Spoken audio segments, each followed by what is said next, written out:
صلو علیہ السلام علیکہ یا رسول اللہ صلی اللہ علیہ وسلم۔ میری قوم کے دریالو مسلمانوں، تھوڑی دیر محبت سے بیٹھے، تھوڑی دیر کے لیے اپنی نگاہ میری طرف کر دیں، اپنے کام کے پردے کو ادھر کھول دیں، اپنی زبان نبی کی محبت میں کھول دیں۔ تھوڑی دیر آپ بیٹھے اور یہ تصور کر کے بیٹھے، ہم کسی کے باپ کی محبت میں نہیں بیٹھے ہیں، کسی کے دادا کی محبت میں نہیں بیٹھے ہیں۔ اگر ہم بیٹھے ہیں تو آمنہ کے لال کی محبت میں بیٹھے ہیں، احمد مختار کی محبت میں بیٹھے ہیں، رسول پاوکار کی محبت میں بیٹھے ہیں۔ اب عاشقوں کو دیکھنا ہے، آپ کو نہ نعرہ لگانا ہے، نہ آپ کو زیادہ کچھ بولنا ہے۔ یہاں اچھا لگے سبحان اللہ دیدی کے سے جو ہے بول دینا ہے، کیونکہ 1 گھنٹے سے پہلے میری تقریر ختم بھی ہو جائے گی، کیونکہ میں ایسا نہیں کرتا ہوں کہ کسی کا قیمتی وقت لے لیا جائے۔ آپ بھی بیٹھے ہوئے ہیں، ایمانداری سے بتائیں کہ اصلاح معاشرہ کانفرنس میں آپ آئے ہیں، عشاء کی نماز کتنے لوگوں نے پڑھی ہے؟ اگر آپ سے پوچھا جائے تو بہت سارے لوگ کہیں گے حضرت ہم نے نماز نہیں پڑھی ہے۔ اگر اتنے بڑے مجمع میں کہا جائے کہ آپ میں سے کتنے لوگ کھانا کھا کے آئے ہیں، سب ہاتھ اٹھا دے گا۔ ارے میرے بھائی، اگر جینے کے لیے کھانا ضروری ہے تو آخرت کے لیے نیکیاں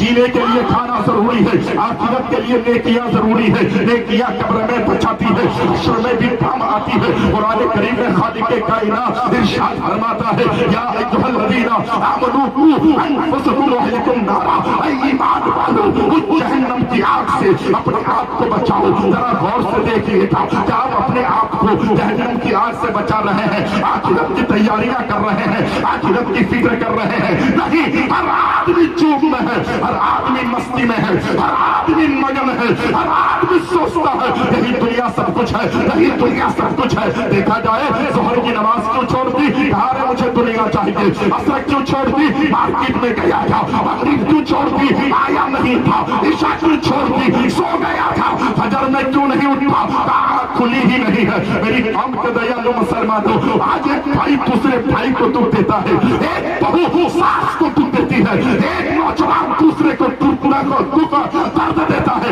ہر سماج کے اندر اتنی ساری برائیاں ہیں، کہاں سے ابتدا کی جائے اور کہاں انتہا کی جائے؟ سارے معاشرے میں برائیاں ہی برائیاں نظر آ رہی ہے۔ اور کچھ لوگ کہتے ہیں، ابھی میں کچھ دن پہلے حضرت راجستھان گیا تھا، راجستھان میں جب مسجد میں نماز کے لیے جانے لگا تو ایک حاجی صاحب میرے ہاتھ پکڑ کے کہتے ہیں منظر نواز صاحب آپ ہی ہیں؟ میں کہا جی میں ہی ہوں، آپ سے میری 1-2 باتیں ہیں۔ میں نے کہا بولیے چچا بولیے۔ انہوں نے کہا میں 5 بار حج کیا ہوں۔ میں نے کہا بہت بڑا کرم ہے خالق کے کائنات کا، میرے مصطفیٰ نے تمہیں 5 بار بلایا ہے، بلاتے ہیں تو جاتے ہیں، بلائیں گے تو جائیں گے۔ نبی کے دل بلائے کون چاہتا ہے مدینے میں؟ یہ تو بڑی تصور جو ہے بڑی جو ہے اللہ کا فضل ہے کہ آپ کو خالق کے کائنات نے اپنے گھر میں اور محبوب کے در کو 5 بار دکھایا ہے۔ آپ کہنا کیا چاہتے ہیں؟ تو حاجی صاحب نے کہا تھا حضرت ایک بات یہ ہے کہ میرا بیٹا تھوڑی دیر کے بعد آپ کے پاس ملنے جائے گا، بڑا لمبا ہے، اس کی قد بڑی اونچی ہے، وہ آپ کے پاس آئے گا تو اس کو ذرا سمجھا دیجئے گا۔ میں نے کہا کیا ہو گیا ہے؟ کہا دیکھیے میں 5 بار حج کر کے آنے کے بعد میں اب جو ہے صرف مسجد میں زیادہ وقت گزارتا ہوں، یعنی ظہر میں مسجد میں ملتا ہوں، عصر میں مغرب میں ملتا جو ہے مسجد میں ملتا ہوں، مغرب میں بھی مسجد میں رہتا ہوں، عشاء پڑھ کے 10 بجے رات تک مسجد میں بیٹھا رہتا ہوں، اور جو ہے تہجد پڑھ کے پھر مسجد میں آ جاتا ہوں۔ میں نے کہا بڑی شان کی بات ہے، بڑی خوشی کی بات ہے حاجی صاحب، آپ کو چاروں طرف سے خالق کے کائنات نے نوازا ہے، آپ کا کہنا کیا ہے؟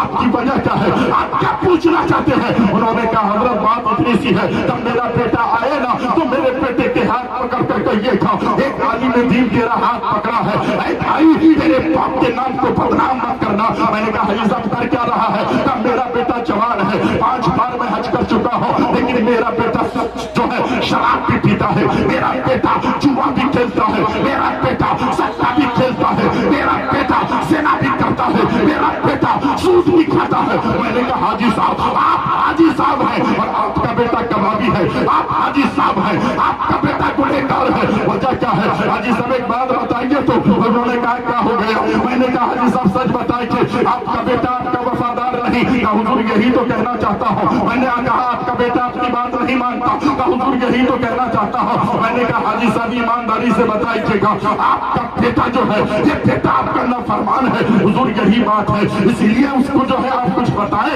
इसलिए मैंने आपका हाथ पकड़ा है। मैंने कहा हाजी साहब आपकी शादी को कितने साल हो गए? हाजी साहब ने कहा हजरत मेरी शादी को तकरीबन 40 साल हो गए। मैंने कहा बड़ी अच्छी बात है हाजी साहब, आज से 40 साल पीछे जाएंगे।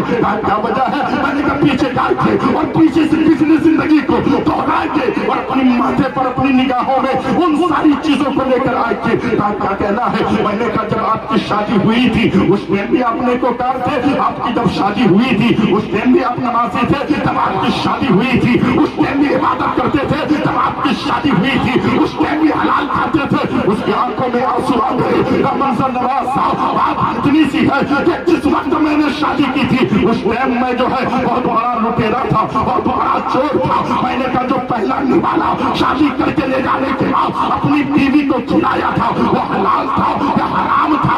हाजी साहब की आंखों में आंसू आए। मंजर नवाज साहब वो जो पहला निवाला बीवी को खिलाया था वो हलाल नहीं था, वो हलाल नहीं था। उस दिन तो मैं भी हराम खाता था, मेरा जो है मेरी बीवी को भी हराम खिलाया था। मैंने कहा हाजी साहब अब आपके बेटे को कुछ कहने की जरूरत नहीं है, जिसका बाप अपनी बीवी को और अपने बेटे को हराम खिलाए वो तवक्का ना रखे उसका बेटा वफादार रहेगा।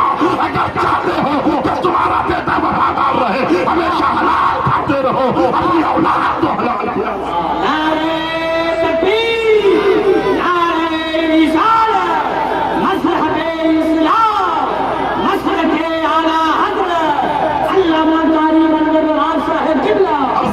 कीजिएगा हजरत तवज्जो चाहूंगा, मुफ्ती साहब दुआएं चाहता हूँ, तमाम उलमा के कदम का बोसा लेकर मंजर नवाज तेजी से जाना चाहता है। हमारे भाई जान कौमेन रजा साहब ने कहा तकरीर के वक्त उठ के चले जाते हैं। उस टाइम एक हाजी साहब 5 बार हज किया है लेकिन बेटा कत्तार हो गया।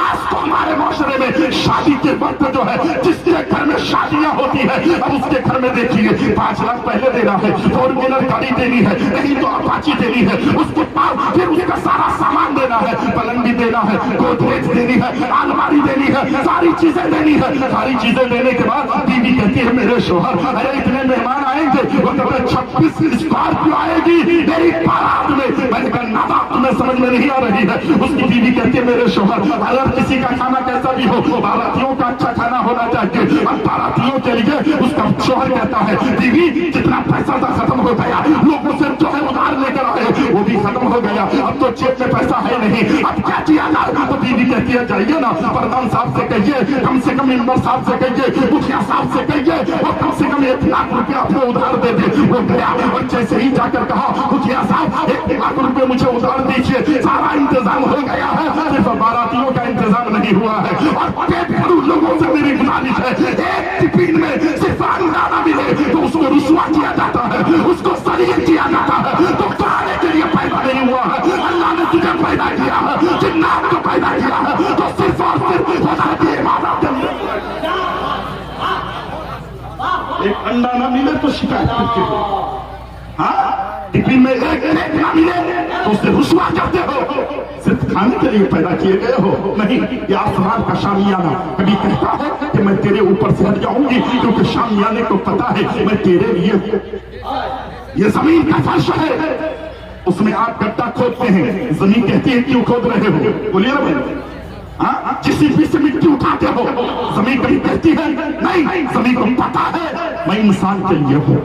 सूरज रोजाना कैसा हो, धूप की तपिश हर किसी पे पड़ती है, सूरज ने कभी कहा कि मैं नहीं निकलने वाली हूँ, क्योंकि सूरज को पता है मैं इंसान में तेरे लिए हूँ, शाम को पता है मैं इंसान तेरे लिए हूँ, सितारों को पता है मैं इंसान में तेरे लिए हूँ, खुशनजर को पता है मैं इंसान में तेरे लिए हूँ, पैरों को पता है इंसान तेरे लिए हूँ, हैवानात को पता है मैं तेरे लिए हूँ, नबातात को पता है मैं तेरे लिए हूँ, कायनात के जर्रे जर्रे को पता है मैं तेरे लिए हूँ। ऐ इंसान तू बताना तो किसके लिए है? क्या बात है, बता दे तू किसके लिए है? किसके लिए है? कुरान तो पढ़ना हम जानते नहीं ना हजरत मुफ्ती साहब। अब रमजान आएगा, रमजान में भी औरतें कहती हजरत मेरे पास टाइम नहीं, हाँ जोहर के बाद 3 बजे सो के उठेगी। रोजा बच्ची है, परेशान है भाई। 3 बजे सो के उठी, गुस्ल की, अब खाना पकाने में कोई हजरत कहते कि कुरान की तिलावत कर ले, बीवी कहती है मेरे शोहर टाइम कहाँ है, टाइम कहाँ है तेरे पास। अच्छा, ये कुरान कभी हमने खोला ही नहीं, कुरान पढ़ना चाहा ही नहीं, कुरान की तिलावत करना चाहा ही नहीं। माजिद देवबंदी ने कहा था हर लफ्ज को सीने में बसा लो तो बने हार, ताकों में सजाने को ये कुरान नहीं है, सामान्य तिजारत मेरा ईमान नहीं है, हर तरफ झुके सर ये मेरी शान नहीं है। हमने तो समंदर में भी रास्ते हैं बनाए, यूं हमको भी जाना कोई आसान नहीं है, हमको भी जाना कोई आसान नहीं है। मेरी कौम के दयालु मुसलमानों, सारी चीजें तुम्हारे लिए है, लेकिन तुम किसके लिए हो? तो खालिक कायनात कुरान करीम में इरशाद फरमाता है वमा खलक़तुल जिन्ना वल इंसा इल्ला लियअबुदून, हमने जिन और इंसान को सिर्फ और सिर्फ अपनी इबादत के लिए पैदा किया है। ऐ मेरे भाई, जो कौम अपनी मकसद को भूल जाती है वो नाकाम हो जाया करती है। करबला में 2 मकसद के तहत 2 लोग गए थे, एक तरफ यजीदी की जमात थी, एक तरफ हुसैनियों की जमात। बताओ ना, सुभान अल्लाह तो कहिए। एक तरफ हक वाले, एक तरफ नाहक वाले, दोनों के मकसद अलग अलग थे। यजीदियों की मकसद थी हुसैन अपना हाथ हमारे हाथ में दे दे, हुसैन का मकसद था मैं सर तो दे सकता हूं लेकिन हाथ नहीं। मकसद जो लोग भूल जाते हैं वो नाकाम कराते, चाहे बड़ी कॉन्फ्रेंस तेरे घर पे क्यों ना हो जाए, तेरे गांव में क्यों ना हो जाए, वक्त के कितने बड़े पीर को बुला क्यों ना लो, अगर तू अपने मकसद को फौत कर दिया है तो तू नाकाम है। समझ रहे? मकसद होना चाहिए। हम मकसद के तहत नहीं जीते, सारी दुनिया की हर कौम मकसद के लिए जीती है। सिर्फ एक कौम है जो सबसे बेहतरीन कौम थी, जो सबसे बेहतरीन जमात थी, जो सबसे बेहतरीन उम्मत थी, यही अपने मकसद को भूल गए। अगर मैं कोई गलत कह रहा हूं तो हम मकसद को भूल गए। मकसद ही हम घर से निकले, मकसद ये होनी चाहिए आज दल से मैं जाऊंगा, चाहे हरीम तोड़ का एक मौलाना तकरीर करेंगे, मैं चेहरा देख के तकरीर नहीं सुनूंगा, क्योंकि सवाल उसकी होली की होगी, बोली मुस्तफा रहमत की होगी। अगर मेरे मस्जिद का ईमान तकरीर करेगा तो मैं चेहरा नहीं देखूंगा, बल्कि मैं ये सोचूंगा कि मुस्तफा जाने रहमत की बातें बता रहे हैं, अल्लाह रब्बुल इज्जत का पैगाम हम तक पहुंचा रहे हैं। मेरी कौम के दयालु मुसलमानों, भाईजान देखिए बात आगे निकल जाएगी, इसलिए मैं यहीं पे गुफ्तगू करना चाहता हूँ। वजह क्या है आप सच बताइएगा, आपका दिल कहता है कि नहीं कहता है? जैसे ही उसने कहा कि शोहर सबका इंतजाम हो गया है, सिर्फ खाने का इंतजाम नहीं हो रहा है, क्या करें? एक हराम खाना। हम दस्तरखान में भी जाकर देखिएगा, दस्तरखान में बैठते हैं ना, सब कुछ करते हैं, क्या बना है? मुर्गा मुसल्लम, बिरयानी, पुलाव, अच्छा अच्छा खाना नजर आ रहा है, लेकिन अल्लाह ने तुम्हें इतनी सारी मशीनें दी है। और ये ना सुभान अल्लाह, इतनी बड़ी मशीन देखे, खाना सामने है, हाथ लगाया आपने, आपके हाथ वाली मशीन ने बता दी खाना ठंडा है या गर्म है। बोलिए मैं बोलिए हाँ, आज से आप देख रहे हैं खाने में पत्थर है, कंकर है या खाना बिल्कुल साफ है, आपकी आंख वाली मशीन बता रही है। उसी खाने को अगर नाक के करीब लेके जाओगे तो नाक बता रही है ये खाना ताजी है या बासी है, खाना या ताजी है या बासी है। फिर उसी खाने को अगर मुंह के करीब लेके जाओगे, मुंह में लेके जाओगे तो तुम्हारी जबान और तुम्हारी दांत बताएगी, तुम्हारा मुंह बताएगा ये खाना सख्त है या नरम है। इतनी सारी मशीनें अल्लाह ने दी, सिर्फ एक मशीन लगाने की जरूरत है, वो भी अल्लाह ने दी है, सिर्फ समझने की जरूरत है कि दस्तरखान में सब तो है, लेकिन ये खाना जो सामने है ये हलाल है या हराम है। अगर कमीज कर लिए दुनिया में आवाज आ गिरक की आवाज, नारे तकबीर, नारे रिसालत, मसलके आला हज़रत, मज़हबे इस्लाम, इस्लाहे माशरा कॉन्फ्रेंस। मैं जहां से शुरू किया हूं मेरी तकरीर वही आएगी, और सुनिएगा। एक हाजी साहब ने हलाल न खिलाया तो बेटा इतना बड़ा गुनहगार हो गया। आज मेरे मुआशरे में बाराती कितने जाएंगे? 36 उमर फारूक से बड़े हो गए। उमर फारूक ने जब अपने बेटे की शादी की, अपने बेटे का रिश्ता ले गए, अपने बेटे को दूल्हा बनाया, तो अमीर उल मोमिनीन कितने लोगों को लेके गए थे?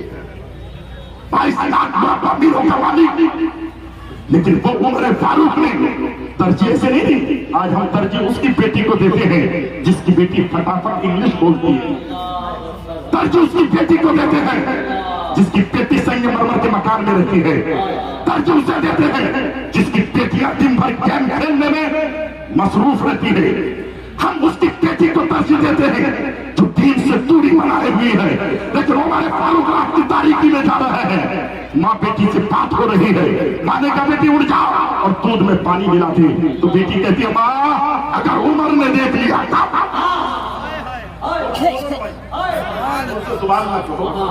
हाथ उठा के कहे या रसूल अल्लाह। बेटी कहती है माँ अगर उमर ने देख लिया, माँ बोली